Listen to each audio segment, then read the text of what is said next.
je vous disais que la pire erreur de certains parents, c'est de faire les devoirs à la place de leurs enfants. Vous faites ces devoirs ou exercices pour que ça aille plus vite. Oui, effectivement, lorsque tu procèdes ainsi, tu gagnes du temps le soir, mais tu lui voles son autonomie pour demain. Tu crois l'aider, mais en réalité, tu lui retires une chose essentielle qui est l'autonomie.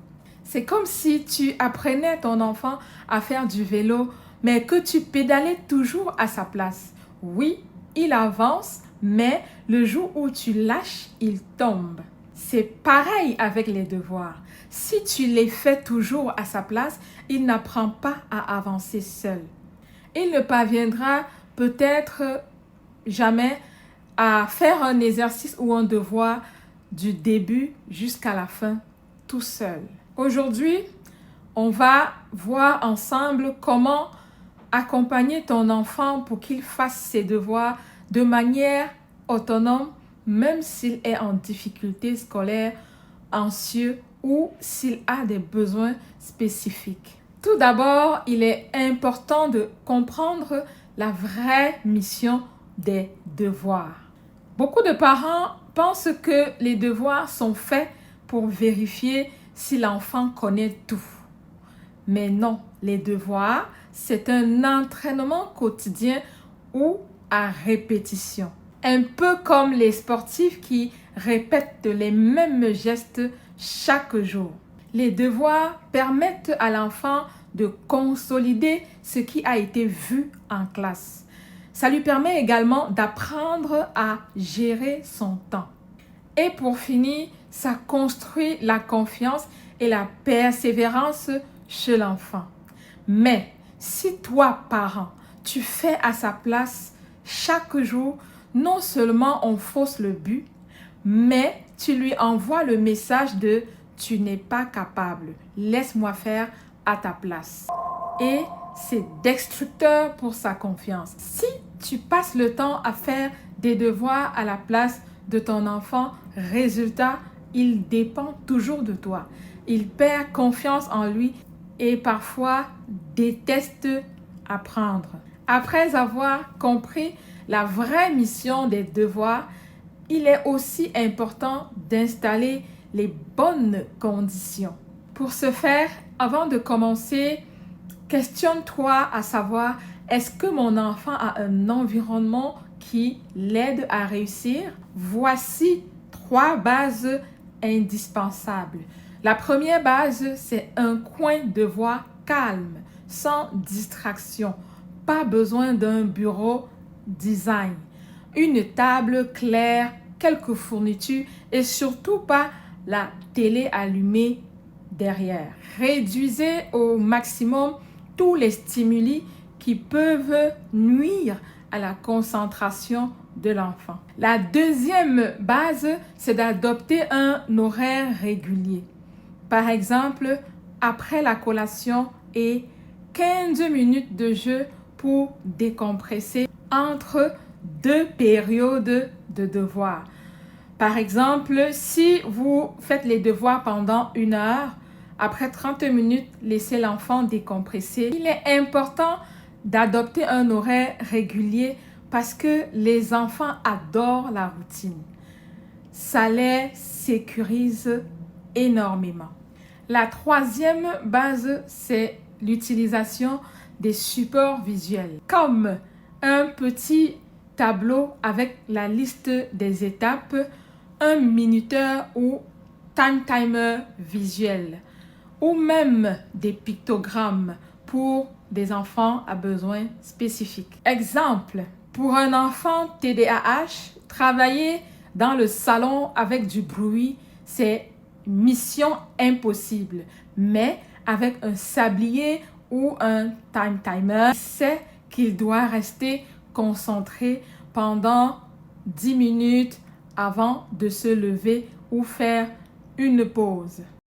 Comment aider l'enfant sans faire ses devoirs à sa place? Comment être un guide et non un exécutant étape par étape? Étape 1. Clarifie les consignes. Lis avec lui. Puis, demande, explique-moi avec tes propres mots ce que tu as compris ou ce que tu dois faire. Rien que ça, c'est un entraînement à la compréhension. Ceci l'aide à faciliter sa compréhension. Et toi, parent, tu es rassuré qu'il comprend ce qu'il lit ou ce qu'il a à faire. L'étape 2, c'est de fractionner le travail. Au lieu de dire « fais ta page de mathématiques », dis plutôt « fais la première ou les 2 premières questions, puis viens me voir ou viens me montrer ce que tu as fait ». Cela évite qu'ils se sentent noyés. Étape 3. Encourage l'effort. Au lieu de dire « c'est faux » ou « c'est mal fait », dis plutôt « bravo, tu as essayé. Qu'est-ce que tu pourrais corriger ?» et lui montrer comment il devrait procéder pour arriver au bon résultat. Laisse l'enfant répéter les exercices différents avec la même méthode apprise. Tu veux qu'il apprenne à réfléchir et non juste à chercher la bonne réponse. Redonne la responsabilité. Si ton enfant bloque, ne donne pas la réponse tout de suite. Pose une question qui l'amène à réfléchir.